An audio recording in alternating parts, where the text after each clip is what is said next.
Allow me to reintroduce myself. My name is Han Solo. I'm Captain of the Millennium Falcon. Bond. James Bond. Up in the sky, it's a bird. It's a plane! It's Superman. Hasta la vista, baby.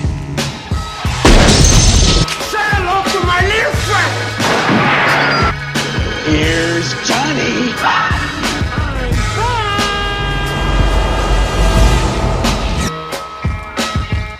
and here we go. What is up, guys, and welcome back to another installment of Snack and Chat. I hope all of you are having a lovely day in this quarantine madness. And as always, in every single Snack and Chat installment that you've seen, I always got to tell you guys before we get into the movie news, my snack of the day. And today's snack of the day is chocolate Rolos. That's right. As you see, I kind of already opened the package there, so that way I don't have to open it on here, or else it would take me 5 years and it'd be really awkward because I've already gone that route before, like last week. So, and as you see there, look at that puppy, nice and gold, nice and gold. I've always liked my chocolate Rolos. You know, they're not my favorite. My favorites is actually the zero chocolates. You know what I mean? Those are, But I mean, look at this. Look at that. Oh, just lovely. Oh yeah. Look at that caramel. Oh yeah. Lovely. All right. Good stuff. Okay. The thing with caramel is that it always gets stuck with your teeth and all that. But anyways, now that it's down the drain, let's head into the movie news. And the first topic we're going to go through today is Alien. That is right, folks. We are talking some Alien. So this article comes from Slash Film, and they were basically describing how Ridley Scott wants to make a sequel to Alien Covenant, which came out in 2017. And Ridley Scott was speaking to the LA Times, where he said, quote, "What I always thought when I was making the first one was, why would a creature like this be made? And why was it traveling in what I always thought was a kind of a warcraft ship, which was carrying a cargo of these eggs? What was the purpose of the vehicle? And what was the purpose of the eggs? That's the thing to question. Who? Why? And what? What purpose is the next idea, I think." End quote. There we go. Kind of like how I made that all dramatic. Anyways, so now as somebody who has only seen the first Alien movie, which I think is fantastic, it's probably one of my favorite horror movies. And then I've also seen Alien Covenant without seeing Prometheus, so there's that. And I remember enjoying it. I haven't seen it since it came out in theaters, but I remember enjoying it. And I don't think it comes as much as a shock when you hear Ridley Scott talk about making a sequel to Alien Covenant, because we all know Ridley Scott likes to make his Alien movies. But the other thing is, will Disney greenlight another Alien movie? So let's first look at the box office, shall we? I think I could actually show you guys the screen here. Let me see. Here we are. Let's first look at Prometheus. Now, as you see here, Prometheus made $403 million worldwide on a budget of $130 million. So that's pretty good. And then you look at Alien Covenant. Let's see. I'm pretty sure I can show you guys this one too. Now, if you look at Alien Covenant, that film made $240 million on a $97 million budget. Now, yes, while it had a lower budget than, let's say, Prometheus did, it didn't make as much. I actually think it made 41% less than Prometheus. So that doesn't really go in Ridley Scott's favor there. Oh, and then plus, to be honest with you, I don't really see anybody calling for another Alien movie. I mean, yeah, I'm pretty sure it has like a 70 something percent on Rotten Tomatoes for critics. I don't know about the audience. But I don't hear anybody calling for another Alien movie other than Ridley Scott, probably. I mean, I wouldn't mind seeing another one because, again, I enjoyed Alien Covenant, even though I haven't seen Prometheus. So I wouldn't mind seeing another one. So I don't think it's very likely right now for Disney to greenlight another Alien movie, and I don't even think it's high on their priority list right now, is making another Alien movie. I don't think it's very likely for Disney to greenlight another Alien movie. I mean, maybe in the future, who knows? Maybe like, I don't know, 5 years from now. We'll just have to see. So with that said, let's move on to the next topic, and that is New Mutants. New Mutants. Yes, we all love hearing about New Mutants. So New Mutants director Josh Boone was talking about how he has plans on a New Mutants trilogy. A New Mutants trilogy. That is right, folks. He said, quote, "Ultimately, after all this time, I was able to make my New Mutants film, and I am proud of it. What I'm hoping for now is that it will be successful enough so the studio will allow me to complete a trilogy I've got all planned out." Okay, end quote. Now, like Josh Boone said in his quote, the chance of New Mutants turning into a trilogy all depends on how well New Mutants does if it is to release this year. So let's say if it is to release this year, I think I talked about this a couple weeks ago when they moved the release date. New Mutants, I believe it comes out at the end of August. That time of the year is basically filled with a bunch of big movies. I mean, that's the start of the scary season with Halloween, The Conjuring. I believe you have Bill and Ted around that same time, A Quiet Place Part 2. So it's filled with a bunch of big movies.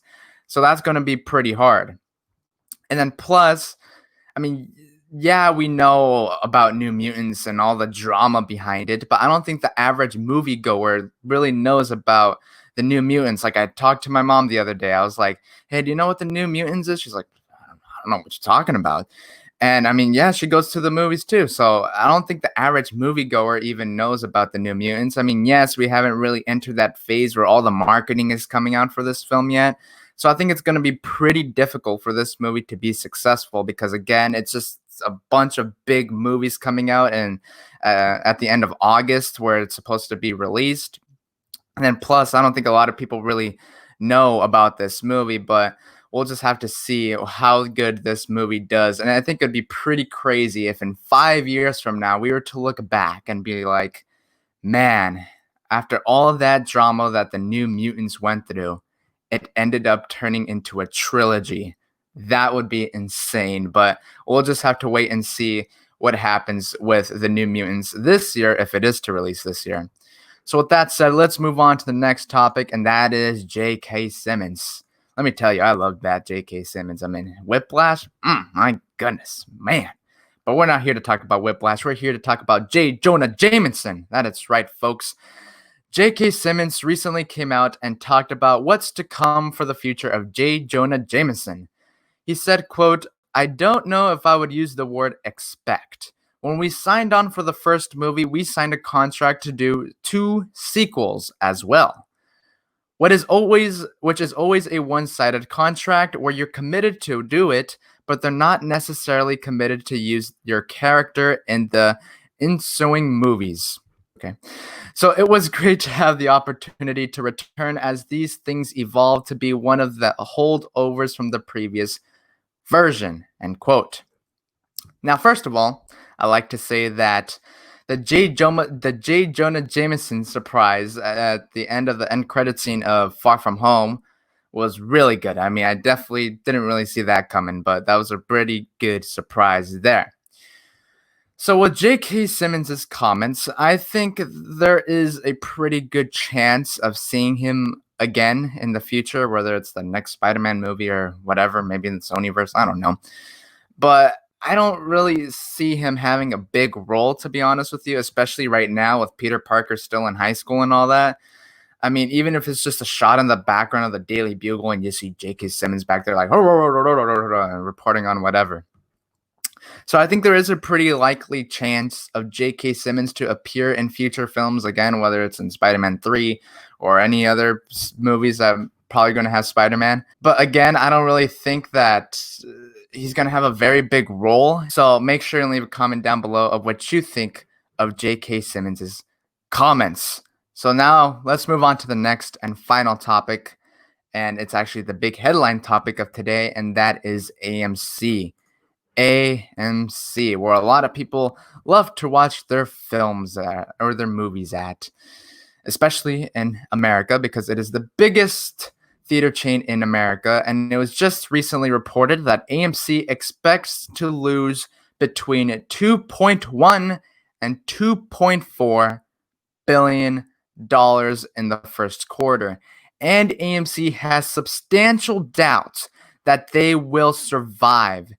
AMC also said that they will be able to reopen this summer in time for Tenet, in time for when Tenet releases. AMC also talked about some of the government restrictions and how they might and how it might affect them when they said, quote, "We will continue to monitor the potential lifting of various government operating restrictions, or whether such operating restrictions are extended with respect to some or all of our theaters." The company said in its filing, even if governmental operating restrictions are lifted in certain jurisdictions, a little bit of a tongue twister there, distributors may delay the release of new films until such time that operating restrictions are erased. More broadly, domestically and internationally, which may further limit our operations. End quote. Now, this is some bad news bears, of course. This is some bad news bears, I'm telling you. This is bad news. So on top of them expecting to lose $2.1 to $2.4 billion, they also have that $5 billion debt that they had going into this year from all the remodeling that they were doing, plus the AMC A-list. And look, AMC needs to get over their whole thing with Universal, because that's just not helping them. That's just not helping them. Because, not having big movies like Halloween Kills and Fast 9 going into next year, that's not helping either. So I think they kind of need to fix that out. And then another thing that might not be in AMC's favor is that people might still be hesitant if by the time Tenet comes out on July 17th, if it sticks to that release date. People might still be hesitant to go to the movies, and then AMC is not going to be at full capacity because of the restrictions. So that's going to be pretty tough there. And it's also true what AMC said in their quote about the government restrictions and how it may lead to studios potentially delaying their films. So there's a lot of stuff going on with AMC that, it's just bad news. Just absolutely bad news. If the day comes that AMC is no longer in business, that will be a bad day, let me tell you. That will be a bad day, because you guys know that I love watching my movies in movie theaters, because that is where it's at. So, with that said, tell me down in the comment section below, what do you think about all this madness going around with AMC, and what do you think they should do? Will they survive? What is going to happen with AMC theaters? Because there's just a lot not going their way, because with the whole Universal thing, with they're not going to open to full capacity. I doubt everybody's going to go to the movies when they first open. I'm sure there's going to be those people that are going to be hesitant to go to the movie theater. Will I be one of those people?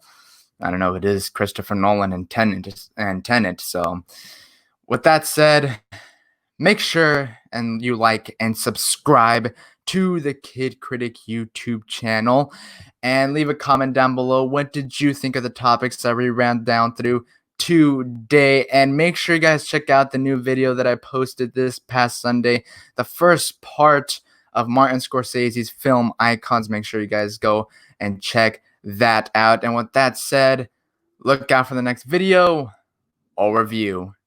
And peace.